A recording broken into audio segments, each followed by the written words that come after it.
kubereka kugene aya mazina Hutu-Tutsi atumye dukena in trouble ari mu no mu Rwanda na development sustainable ishobora kubaho tanke aya mazina akiriho.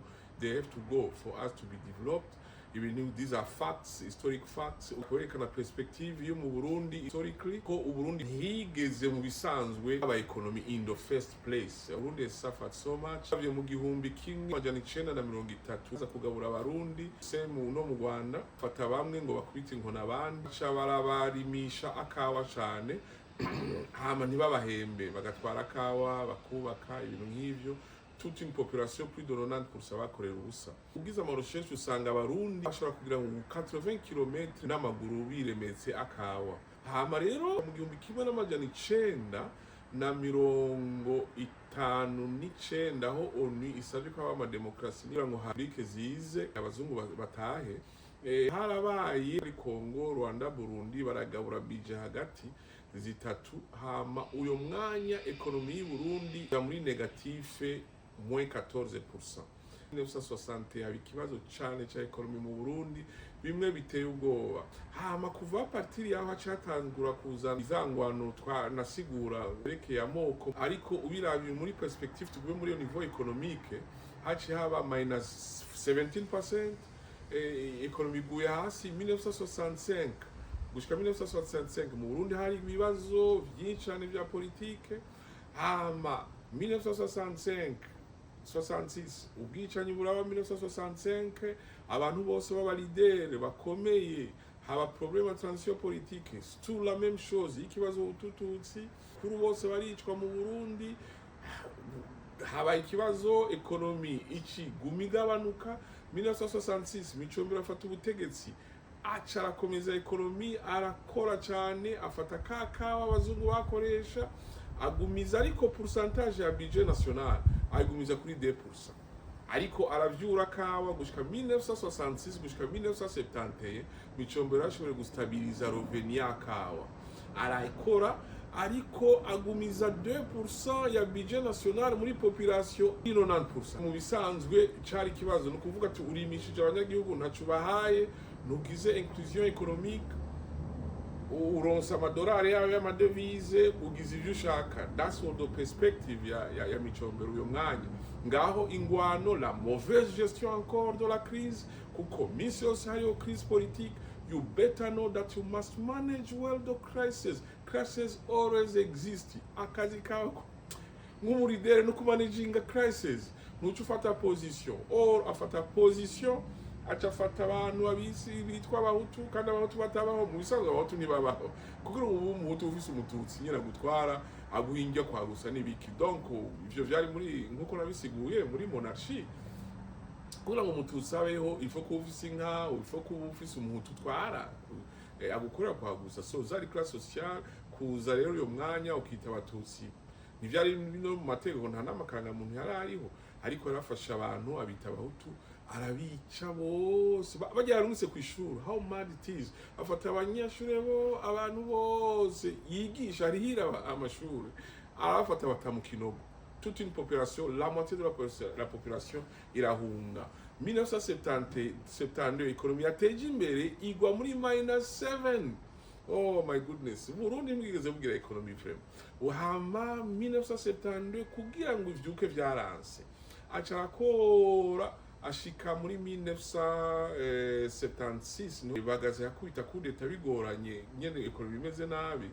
Aca kubita kudeta bagaza aramukura mu butegetsi ako asanga Micombero aheranye autour ya 20 millions de dollars américains. Bagaza ratarazabwira ama reform akomeye cyangwa ati jewe neza guteza imbere igihugu. Yarateje imbere igihugu vraiment, yarubatse Amazina menshi cyane, amabarabara menshi cyane.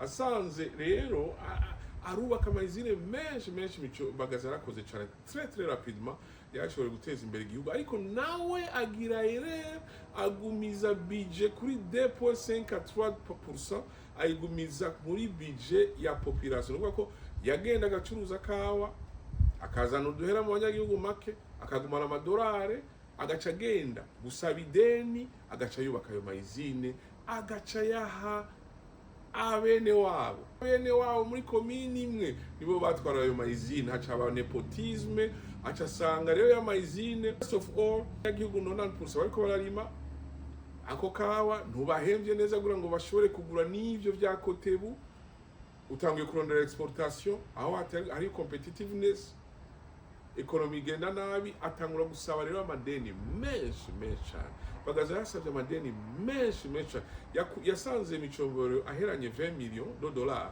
bagaza yashikanye kuri 400 millions de dollars aheranye donc yubatse ibintu byose amadeni yihuta hama ivyo yubatse bibura abakiriya kuko ntushobora kubaka ibintu abanyagihugu badashobora kubaka bafite pouvoir dashibigura so then acatangura ivyo bintu nyene batangura kubitwara ko bashatse tangura kubigira ivyabo abo ba manager bavibururi n'ibiki aribo yatora gusa azana nepotisme ibintu birahomba bimera nabi donc a partir yaho economie yari yaduze 4% iduga neza kubera ura bakintangura kuba badly managed kuburyo umuzamu wasanga umuzamu n'umugenzi w'umuzamu bava mu gatumba kamwe n'umudirecteur n'umugenzi unbelievable yasanye ibintu by'amacakubiri bidakenewe cyane agira mauvaise gestion economie yateje imbere kubera ya macakubiri igwa hasi ivyo urumva ivyo byose always remember ya Amazina gumagaruka adetwiza ni bwa bwoko butari ubwoko buza buguma budetwiza naho umuntu agerageje azana iterambere buguma budetwiza. I have no idea how you cannot manage well this transition. Nico kibazo dufise mu karere kiwacu, donc bagaza has succeeded but has failed kubera ico kibazo. Muri 1984 yatangiye kugabanuka kubera yo mauvaise gestion, ugasanga amadeni asaba nayo kuriha abo bakozi ayo mazina amajana yubatse atangura kutinjiza amahera. Abadirecteur baguma bigira ivyo wabo bikuramwo abo bazana imiryango yabo, ugasanga hari abakozi babiri yabahashize abakozi bane ibintu nk'ivyo, donc bagaza ca feringa muri yo sens acagwa mu kibazo c'abapadiri batangura kumubwira ati you must reform, uteza kuzana abantu bose bakora societe yose kaba representer aravyanka acagirana ibibazo n'abo bapadiri hama no guherana. Buyoya rero caraza agira kudeta. Buyoya rero ashitse mu butegetsi, oh my goodness, yashitse mu butegetsi umwanya mubi kuri we, kuko yashitse mu butegetsi bamubwira ati democracy must happen.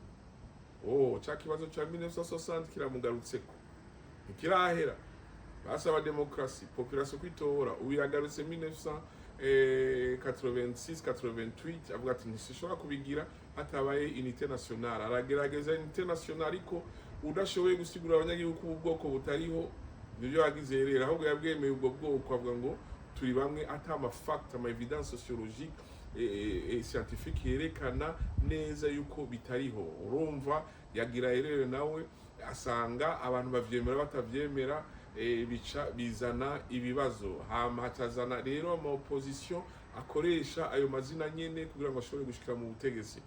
That was the issue.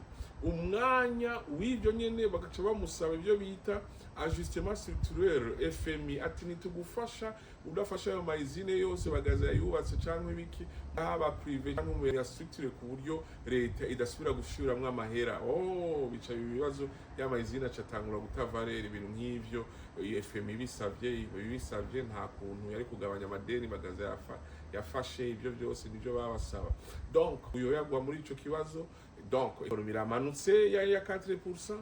Uyo yisanze mu bibazo, ingwaniraje, economy kiragwa much further. Iva mu 1993 gushika mu 1000 imyaka 10 ku 2004 economy yari imeze nabi cyane gose mu Burundi. It has never grow, never have an economy. Ubisanzwe abantu bariko baragwira na economy itagrowinga, then ha economy bihari mu 1000 umwanya hari ngwano kuva mu 1990 ahubwo abarobere bagwanya Buyoya basaba abanyagihugu ko batema akawa ariko kazana amahera baca basanga amahera abaye economy baye negative ya Buyoya yose. Babwira abanyagihugu ati nimusubire kuri makawa. Donc it was very very bad. Buyoya nawe yagumiza 3% akawa gusa, hatari ivyo bita diversification y'abanyagihugu babayeho 90%, 80-90% babayeho muri agriculture. Mushobora gufata depuis 1930 gushika l'an 2000 hari budget iri moins de 3%. It's unbelievable.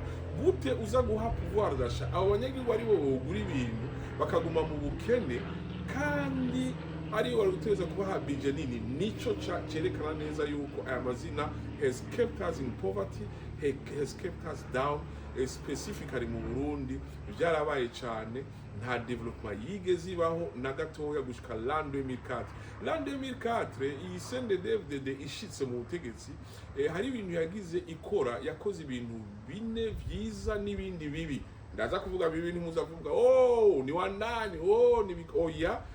I have to be as objective as possible.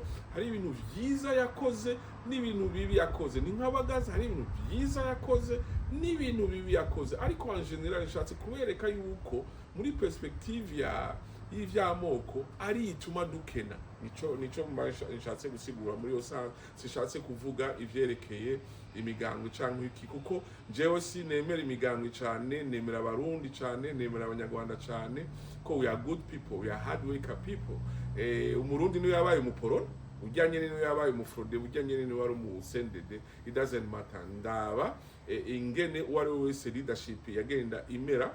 Donc uravye rero uravye ingene bimeze, ingene CNDD-FDD yaciye ikora, hari ibintu yakoze bitangaje. Kuva l'an 2007 yacigira ivya Maputo, hariho Maputo Convention ya Union Africaine yasaba yuko budget ya agriculture ija kuri 10%. Uburundi bwabaye bwa mbere kubishira kuri 10%. Donc CNDD yashoboye gushira Nkurunziza yashoboye kudrivinga gushika kuri 10% depuis l'an 2007 wiravye ubandanya gushiku bagenda bahindura, bagenda bashiramo inguvu muri agriculture. Nico gituma haci haba amafruit, ibintu byinshi nka kera, haci haba ama produit menshi cyane, ko haba inguvu nyinshi zuguha abanyagihugu ku diversify, kutabagumiza mukawa gusa kaguha amadolari ugacukora ibyo ushaka, ahubwo baca babashira babaha effort nyinshi cyane zo gushora kurima ibintu bibafasha. It was a very good thing that bashoboye kugira, kuko abarundi d'après amarchive yerekana muri Union Africaine yerekana ko Burundi, Ethiopie na Burkina Faso bashoboye kugira reforme muri agriculture, nibo bambere bagize yo bashoboye kwateninga les objectifs de la convention de Maputo yasaba ko ibihugu vya Afrika bishira 10% budget national muri agriculture. Burundi bwaje mu bambere. Donc ico kintu cakozwe a partir ya 2007 gushika as forward vyatumye yuko abanyagihugu bashobora kubaho neza, kuko urumva ari abantu babaho a plus de 80% ari umwuga bazi, ifoko ucuba strengtheninga kugira ngo bashobore kugira inguvu. Ico it has been very good thing, cyafashije cyane. Ikindi cya kabiri no kubaka ama infrastructure local. Ariko urabona yuko tugarutse muri vya bindi vy'ingwano zo muri Congo zituma Burundi no mu Rwanda baspending amahera menshi. Burundi bushiseho tura 150 millions de dollars. Oh my goodness. Kwa amazina atwishe nuko plus de 150 millions de dollars ajana muri military. 150 millions de dollars chaque année ajana ari budget ija mu gisirikare. Mu Rwanda bashise même double 300 millions. Burundi ari buto 5 fois moins que le Bénin. Au Rwanda ari 5 fois moins que le Bénin. Bénin kawe fise budget ya 30 millions de dollars. N'ibindi bihugu vya Afrika. Ariko twege u Rwanda bufise 300, u Burundi bufise 350. Imagine gufata ayo mahera, en fait bafata nka 100 millions, nk'u Burundi bwo bufise 100 millions bukakoresha mu bintu 100 millions kubaka amabarabara yose menshi atari yose bien sûr menshi cyane. Ariko kubera ikibazo cy'ayo mazina ya Hutu-Tutsi turi mu ngwano, we are in perpetual war. Ituma dukena. You have to think about that. You better think about it. I don't know, I don't understand. Kukurumva, if we don't think on that way, we're not gonna resolve the issue. That's my debate. That's what I'm talking about. Rwanda, they don't need to spend 300 million. They have to ask themselves, why did they spend $300 million? $300 million na mahera menshi. Aho tuvuze ayo nations atabona, ayo Bank Mondial zitabona. It's unbelievable, na mahera menshi cyane. mu Burundi bari bakeneye peut-être 50 millions de dollars menshi muri arme, mu Rwanda bari bakeneye 50 millions de dollars ari muri arme, ariko kubera ayo mazina ari antagonist, ari thesis antithesis ahanganye, then we are in trouble.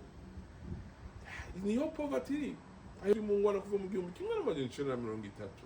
We have to acknowledge that, we have to be intellectually honest to understand that for us to go forward. Niyo murambabara kuvuga icongereza nivyo bituma ushobora kumixa no kunyarusa, ariko murumva neza yuko kugira Beijing ngana gutyo izanye ubukene. Nshatse kuvuga ku ikiganiro citwa yuko amazina Hutu-Tutsi azanye ubukene mu Burundi no mu Rwanda. Oh my goodness, azanye ubukene. Bien sûr u Rwanda rwarateye imbere, but they are in trouble kubera ayo mazina.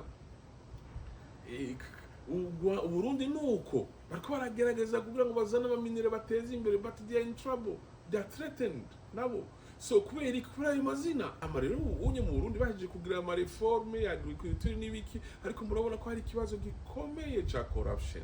Murabona yuko abazungu baduteranya igitoro naho gira gute amahera bahora batanga nothing. Kindi gituma aya mazina twishe muri economy ni kibazo ca Congo. Ikibazo ca Congo gituma duhomba imiliyari 10. Congo burya ifise pouvoir d'achat nini, $3 chaque personne. Mugacura aba population muri Congo ingana, abantu bamaze gupfa ni benshi. Dufate yuko population ya Congo muri est ishobora kuba yari kuba nk'imiliyoni